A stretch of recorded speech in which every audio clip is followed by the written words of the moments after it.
Perkenalkan, nama saya Ainur Rofiah dari program studi Ilmu Komunikasi. Di sini saya akan menjelaskan tugas 3 perencanaan program komunikasi yang berjudul Suara Muda Membangun Kesadaran Masyarakat untuk Memilah Informasi Melalui Komunikasi yang Bermakna. Pertama-tama saya akan menjelaskan mengenai dengan latar belakang dari masalah tersebut.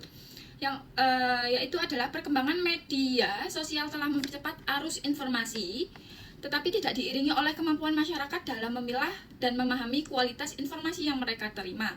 Seperti konten-konten yang mereka terima seringkali tidak diverifikasi sehingga memicu penyebaran hoax, kesalahpahaman, dan pembentukan opini publik yang tidak berbasis data.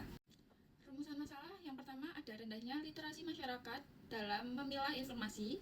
Yang kedua ada banyaknya hoax atau misleading konten yang beredar tanpa diverifikasi. Yang ketiga ada minimnya media edukasi yang menarik, ringkas, dan mudah dipahami. Ada tujuan program yang saya buat, yaitu ada 2, ada tujuan umum dan tujuan khusus. Tujuan umum dari program tersebut yaitu meningkatkan literasi media masyarakat melalui kampanye edukatif yang informatif, persuasif, dan mudah diakses. Ada yang kedua, tujuan khusus SMART. Yang pertama ada meningkatkan pemahaman audiens tentang cara memverifikasi informasi minimal 30% setelah terpapar konten kampanye dalam 1 bulan. Yang kedua ada menghasilkan 5-7 konten edukatif seperti poster, video pendek, infografik yang dipublikasikan secara konsisten dalam kurun waktu 4 minggu. Yang ketiga, melibatkan minimal 1 influencer mikro dan 1 komunitas untuk memperluas jangkauan kampanye dalam periode implementasi. Manfaat dari program yang saya buat ini, yang pertama ada meningkatkan kesadaran publik mengenai pentingnya verifikasi informasi agar tidak tersebarnya hoax atau kesalahpahaman tanpa adanya info kebenaran data. Yang kedua ada membantu masyarakat mengembangkan perilaku komunikasi yang lebih kritis. Yang ketiga ada memperkaya literatur kampanye literasi berbasis komunikasi virtual. Ada analisis situasi, nanti saya akan sampaikan dan saya akan jelaskan melalui proposal. Ada di sana ada kekuatan, kelemahan, peluang, dan ancaman seperti poster visual mudah dipahami, menarik perhatian, pesan disampaikan singkat dan jelas. Analisis masalah umum terletak pada rendahnya kemampuan publik dalam menilai kualitas informasi. Publik belum terbiasa melakukan verifikasi, betul. Sementara hoax terus berkembang melalui media sosial. Bahkan kita juga seringkali salah paham dari media-media manapun seperti di televisi dan mereka salah kaprah karena tidak menelusuri dengan betul. Ada analisis media dan perilaku audiens. Media yang digunakan yaitu seperti poster fisik di lokasi strategi, media sosial seperti Instagram, Facebook, dan TikTok seperti yang kita sering gunakan, bukan? Perilaku audiens sering mengakses informasi melalui smartphone dan media sosial, menyukai konten visual dan interaktif, cenderung membagikan informasi tanpa verifikasi, terutama jika dianggap menarik atau viral, bukan? Ya seperti itu yang seperti kita sering dengar di TikTok atau Instagram seperti itu. Strategi program atau kampanye yang saya buat, yang pertama strategi program kampanye, key message atau pesan utama. Pertama adalah cek fakta, sebarkan informasi dengan benar.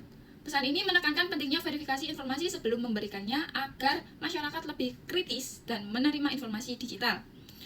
Tema kampanye saya adalah literasi media untuk masyarakat cerdas. Tema ini menekankan peningkatan kemampuan audiens dalam memahami, memilah, dan menggunakan informasi secara bijak.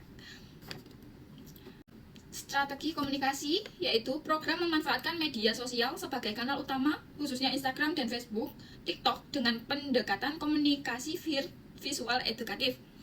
Gaya pesan dibuat ringkas, persuasif atau ajakan, dan mudah dipahami agar mampu menarik perhatian audiens muda seperti kita. Penguatan jangkauan dilakukan melalui kerjasama dengan influencer mikro dan komunitas. Strategi atau peta strategi yang bertujuan untuk meningkatkan literasi media. Pesan utama yaitu cek fakta, sebarkan informasi dengan benar. Ada media dan aktivitas seperti poster fisik atau digital, workshop singkatan di sekolah atau komunitas. Hasil yang diharapkan, audiens mampu membedakan informasi benar dan hoax. Di sini ada rencana anggaran atau budgeting yang saya ajukan untuk proposal saya. Saya jelaskan kurang lebihnya ada dari semua total anggaran ada sekitar 2.890.000. Untuk penutupan program dari saya, kesimpulannya adalah program kampanye literasi media ini dirancang sebagai respon terhadap meningkatnya konsumsi informasi digital yang tidak diimbangi dengan kemampuan masyarakat dalam menganalisis, mengevaluasi, dan memverifikasi informasi yang menyebabkan hoax tersebut.